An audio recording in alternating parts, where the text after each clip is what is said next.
दुनिया में बहुत सारे ऐसे लोग हैं लॉ ऑफ अट्रैक्शन का यूज कर रहे हैं, मैनिफेस्टेशन का यूज कर रहे हैं और उनको बहुत सारी चीजें अपनी लाइफ में मैनिफेस्ट भी करनी है, बहुत सारी चीजें अपनी लाइफ में चाहिएगी। लेकिन क्या आपने कभी सोचा है कि क्या ये चीज जो मैं मैनिफेस्ट कर रहा हूँ इसके लिए मैं रेडी भी हूँ, यानी कि कैपेबल भी हूँ? ये बहुत सारे जो डाउट्स होते हैं कि अभी बहुत सारे व्यूअर्स हमें कमेंट कर दे कि मैं लॉ ऑफ अट्रैक्शन का यूज कर रहा हूँ, मैं मैनिफेस्ट कर रहा हूँ, मैं विजुअलाइजेशन कर रहा हूँ, लेकिन वो विजुअलाइजेशन मैनिफेस्टेशन जो है मेरा पूरा नहीं होता। तो मैं उनसे यही कहना चाहता हूँ, जब आप लॉ ऑफ अट्रैक्शन विजुअलाइजेशन जब करते हो तो क्या आप उस चीज को रिसीव करने के कैपेबल हो, यानी कि आप उसको रिसीव करने के लिए रेडी हो? क्योंकि सबसे पहले हमें प्रिपेयर होना पड़ता है कि वो चीज जब हम मैनिफेस्ट कर रहे हैं तो वो चीज हमें लेने के लिए हम रेडी है। यूनिवर्स का लॉ क्या कहता है कि जब आप उस चीज को रिसीव करने के लिए रेडी होते हैं तभी यूनिवर्स आपको वो चीज देता है। यानी कि जो चीजें डिले होती है ना वो मिलती है, डिनाई नहीं होती। चीजें हमेशा मिलती है लेकिन हर एक चीज का स्पेसिफिक टाइम होता है। डिवाइन का टाइमिंग जो रहता है ना, कि जो चीज आपकी किस्मत में लिखी हुई है, अभी ऐसा नहीं है कि किस्मत में लिखी हुई है, जब आप मेहनत करेंगे तो वो चीजें आपको मिलकर ही रहेंगी। लॉ ऑफ अट्रैक्शन हम इसलिए यूज करते हैं क्योंकि हमें एक चीज का मोटिवेशन मिले। अब ऐसा नहीं है कि लॉ ऑफ अट्रैक्शन मतलब कि मैं सोच रहा हूँ 1-2 घंटे डेली सोचता हूँ ये चीज पाने के लिए, तो आपको वैसे तो चीजें नहीं मिलनी। ये सबसे बड़ा मिथ है कि लॉ ऑफ अट्रैक्शन यूज करो, मैनिफेस्टेशन करो, विजुअलाइजेशन करो तो वो चीजें मिलेंगी। ऐसा कभी नहीं होता, ये कोई मैजिक नहीं होता है। लॉ ऑफ अट्रैक्शन एक हमारे लिए मोटिवेशन होता है। जब हम law of attraction manifestation visualisation का यूज करते हैं ना, तो हमें एक पिक्चर मिलती है, एक क्लियर पिक्चर मिलती है, क्लियर इंटेंशन मिलता है कि हमें एक चीज पाने के लिए इस चीज की तरफ मेहनत करनी होती है। जैसे आपको कोई गाड़ी चाहिए, आपकी एक ड्रीम कार है, तो आपको उसको लेने के लिए क्या करना होता है कि आपको उसके लिए मैनिफेस्ट करो, यानी कि सोचो कैसी कार चाहिए, कार का डिजाइन क्या है, कार का इंटीरियर क्या है। और उसके लिए प्रॉपर जब आप ध्यान में लगा के सोचते हैं ना, मेडिटेशन टाइप आपका फोकस सारा उस एक ही चीज पे रहता है ना, तो आपका ब्रेन क्या करता है, उसके लिए सोल्यूशन ढूंढना स्टार्ट कर देता है। ब्रेन हमसे एक क्वेश्चन पूछता है कि भाई तेरे को 10 लाख की कार चाहिए, तू 10 लाख कार के लिए कर क्या रहा है? यानी तो एक्शन क्या ले रहा है? तू सोच तो रहा है जो कि अच्छा है, सोचो, बट उसके लिए एक्शन क्या ले रहा है? जब आपका ब्रेन आपसे क्वेश्चन कर रहा है ना कि तू इसके लिए क्या एक्शन ले रहा है, तब आप ना फोकस जो होता है आप उस प्रॉब्लम पे डालते हो, तो ब्रेन हमें उसके लिए सोल्यूशन देता है। यानी कि आप 10 लाख की कार मैनिफेस्ट कर रहे हो, तो आपका ब्रेन उस 10 लाख की कार अचीव करने के लिए कुछ ना कुछ सोल्यूशन देगा, कुछ ना कुछ यूनिवर्सल सीन क्रिएट करेगा, या फिर ऐसी सिचुएशन लाएगा कि जिसके लिए आप उस कार के नजदीक चले जाएंगे। तो ये होता है मैनिफेस्टेशन अफर्मेशन। तो बहुत सारे लोग क्या कहते हैं, मैं लॉ ऑफ अट्रैक्शन कर रहा हूँ, मैनिफेस्टेशन कर रहा हूँ, लेकिन वो पूरा नहीं हो रहा। कैसे पूरा होगा? आप बस वो चीज सोचते हो और बस छोड़ देते हो।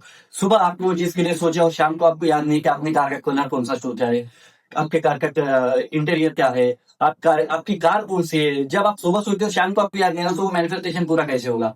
आपको पूरा क्लियर पिक्चर होना होता है, आपके माइंड को पूरी डिटेल्स देनी होती है कि ये लॉ ऑफ अट्रैक्शन में मैं यूज कर रहा हूँ, मैं मैनिफेस्टेशन यूज कर रहा हूँ, मेरे को ये कार चाहिए और इस कार का ऐसा ऐसा एक ब्लूप्रिंट है कि मैं इस तरीके से ऐसे एक्शन लेके ये कार को अचीव कर लूंगा। तो आपका ब्रेन क्या करता है, उसमें डीप थिंकिंग करता है।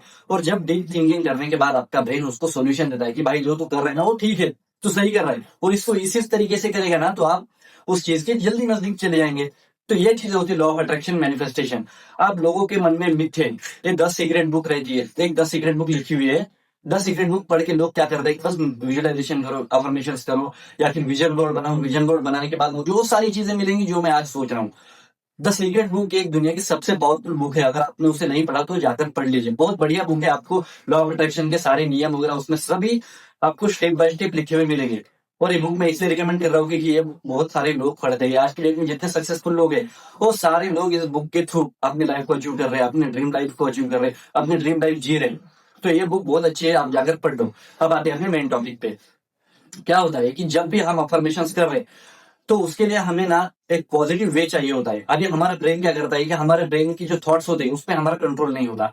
जब भी हमारा ब्रेन कुछ सोचता है ना तो उस पर हमारा कंट्रोल नहीं होता कि आप नेगेटिव सोच रहे हो पॉजिटिव सोच रहे हो। आपका कॉन्शियस माइंड सिर्फ इतना करता है कि आप जो सोच रहे हो नेगेटिव थॉट्स या पॉजिटिव थॉट्स, ये हमारे कंट्रोल में नहीं होता है। हमारे ब्रेन में बहुत सारे थॉट्स आते हैं, इसको हम कंट्रोल नहीं कर पाते। तो इसलिए जब भी आप कोई चीज मैनिफेस्ट करते हो, विजुअलाइज करते हो, अफर्मेशन करते हो, तो आपके कंट्रोल में नहीं होता है कि आप नेगेटिव थॉट्स को कंट्रोल करेंगे। ऐसा नहीं होता है, डाउट्स आएंगे और डाउट्स आना एक लाजमी है, यानी कि डाउट्स आएंगे उसको आप कुछ नहीं कर सकते। लेकिन एक आपको सेल्फ कॉन्फिडेंस चाहिए, एक सेल्फ बिलीफ चाहिए कि जो मैं अफर्मेशन जो मैं मैनिफेस्टेशन कर रहा हूँ वो चीजें होके रहेंगी। जब चीजों को आप ग्रेटिट्यूड करते हो ना तो वो चीजें आसानी से होने लग जाती है। यूनिवर्सल लॉ यही करता है कि हर एक चीज का ना एक डिवाइन टाइम होता है, क्योंकि आपको सारी चीजें मिलेंगी लेकिन वो उसी टाइम पे मिलेंगी जो डिवाइन है, आपको यूनिवर्स ने आपको दी हुई है। उससे पहले आपको चीजें नहीं मिलेंगी। डिले हो सकता है लेकिन डिनाइड नहीं हो सकता। इसीलिए लॉ ऑफ अट्रैक्शन का सिंपल सा नियम है, बस आप एक्शन लेते रहो और इस चीजों पे भरोसा रखो। एक ना एक दिन वो ड्रीम लाइफ या फिर वो ड्रीम काम जो कुछ आप मैनिफेस्ट करो, सारी चीजें आपको मिलती चली जाएंगी। अगर आपको law of attraction, affirmation, visualisation पूरा फुल डिटेल में समझना है, चैनल को सब्सक्राइब जरूर कर लीजिए, फैमिली फ्रेंड के साथ ये वीडियो शेयर कर लो। और आपका कुछ क्वेश्चन है, आपका कुछ डाउट है तो कमेंट सेक्शन में आकर जरूर बताइए। और हम मिलते हैं अगले वीडियो में, तब तक के लिए स्वस्थ रहिए, मस्त रहिए और अपना ख्याल रखिए।